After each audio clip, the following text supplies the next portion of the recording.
Вітаю вас, друзі! Учора російські виродки здійснили масовану комбіновану терористичну атаку проти нашої країни. Вбивали цивільних, вбили цілу родину неподалік від Кривого Рогу і святкували це. Хорошо поработали склады в Киеве, взрывы во Львове, Полтаве, Днепропетровске, Ивано-Франковске, Ровно. Хорошо. Проте і учора, і сьогодні росіянам доводиться платити за свою агресію проти України, тому що було здійснено нову масштабну атаку проти російських окупантів. Что, опять горит склад? Теперь Волгоград. 10-й склад Валберес под Волгоградом снова горит. Склад Валберес, Волгоград, походу, Але почнемо ми сьогодні із події, яка не пов'язана із українськими безпілотниками. У Владивостоку сьогодні сам по собі загорівся склад однієї із компаній. І це чудово. Я нахожусь буквально в нескольких метрах от очага возгорания. Здесь уже упала крыша, упала стена, и это горит склад ДНС. Ну а сили безпеки та оборони України сьогодні вночі атакували росіян на тимчасово окупованих територіях України, а ще було гучно у порту Каспійськ. Эчи, 5 утра понял? Ух, ё... Також були повідомлення про атаку на нафтопереробний завод у Нижньокамську, це Татарстан, але ця інформація потребує уточнення. Он сейчас оттуда летел, я увидел, как его взорвали. І дуже велика яскрава двіжуха відбулася сьогодні у Волгограді. Пам'ятаєте, Владимир Путін казав, що росіяни хочуть двіжухи, вони її отримали. Нам скучно. Застой. Хочется движухи. Движуха, вот это вот движуха. Путин, спасибо тебе большое. Владимир Владимирович, красавчик. Боже, просто. Лучший просто. Спас Россию. Ми з вами зараз поговоримо про це, але спершу я закликаю вас задонатити на Русоріз, тому що потрібно допомогти нашому війську, тому що запитів стає усе більше. А іще сьогодні останній день дії національного кешбеку, і завтра він вже згорить. Поспішайте його витратити на священний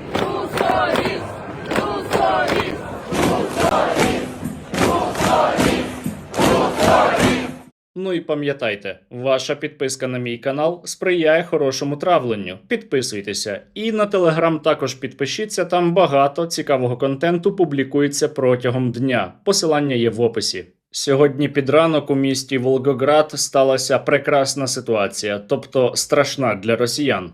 Ситуация страшная. Небо над Волгоградом. Сьогодні Волгоград почав дещо нагадувати Туапсе. Там також з'явився свій вулкан. Росіяни не те щоби сильно засмутилися. Одна з них позувала на тлі пожежі, тому що вона бачила, як розширюється, як створюється зона безпеки. Ну вот так зона безопасности, о которой мы говорим, постепенно она создается.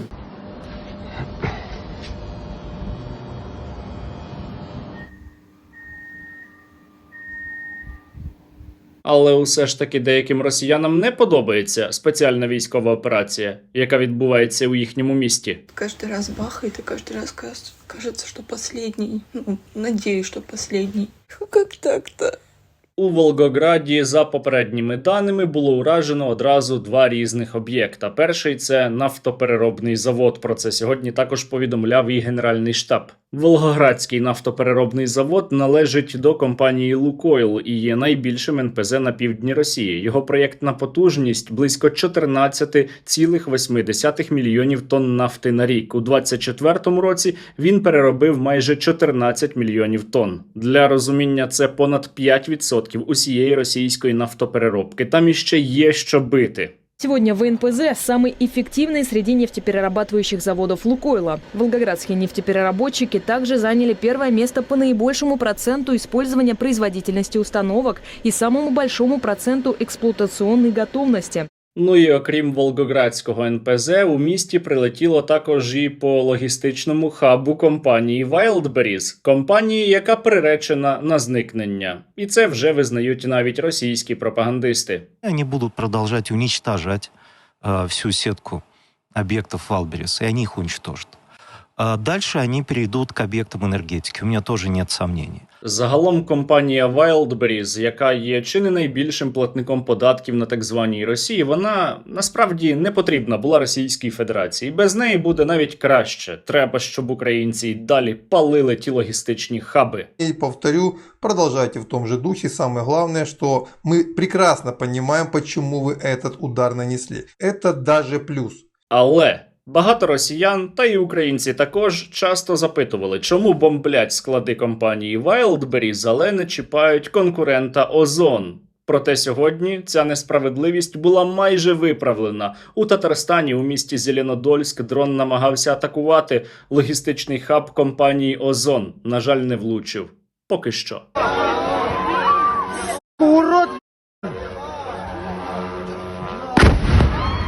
Минають дні й тижні, відколи Україна почала виносити росіянам логістичні хаби, а росіяни все ще не розуміють, що відбувається і чому. Татьяна, Ким, а сколько это будет продолжаться? Это как будто бы реально какая-то, знаете, теория заговора. От, власне, до того моменту, поки Росія не зупиниться, у неї і буде оця стабільність. Не знаю, уже просто хочется, чтобы этого всего не было. Каждый день это новость о возгорании. Каждый день по несколько раз. Это новость об убытках. Это новость о том, что просто теряется товар. Стабильность – это крайне важно. Вот каждое утро просыпаешься, смотришь этот морской бой и офигеваешь.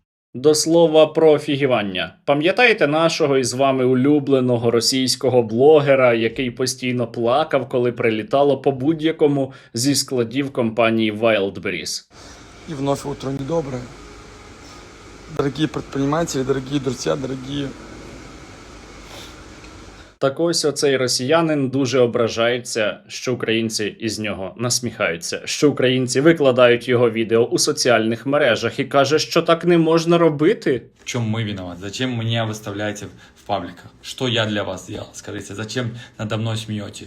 Вы решили над чужим городом смеяться? Зачем это делать? Він розуміє, в Україні гинуть цілі сім'ї, росіяни вбивають в Україні цілі сім'ї. Але треба зрозуміти його горе, поставитися по-людськи, йому ж важко, біднесенькому підприємцю, який усього лиш платить податки до російського бюджету, з якого фінансується вбивство українців. Не дай бог такое горе каждому семью.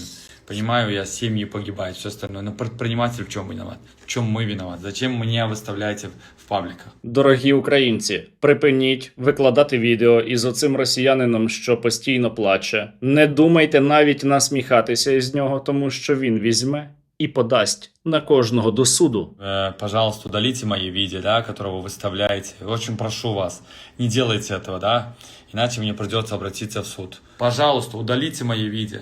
Если вы без спросу мои відео візьмете, я на вас подам в суд. Я гадаю, йому варто подавати позов до Печерського суду міста Києва, до судді Вовка, який досі чомусь у нас існує і виносить неправосудні рішення. Я впевнений, він задовольнить позов оцього росіянина.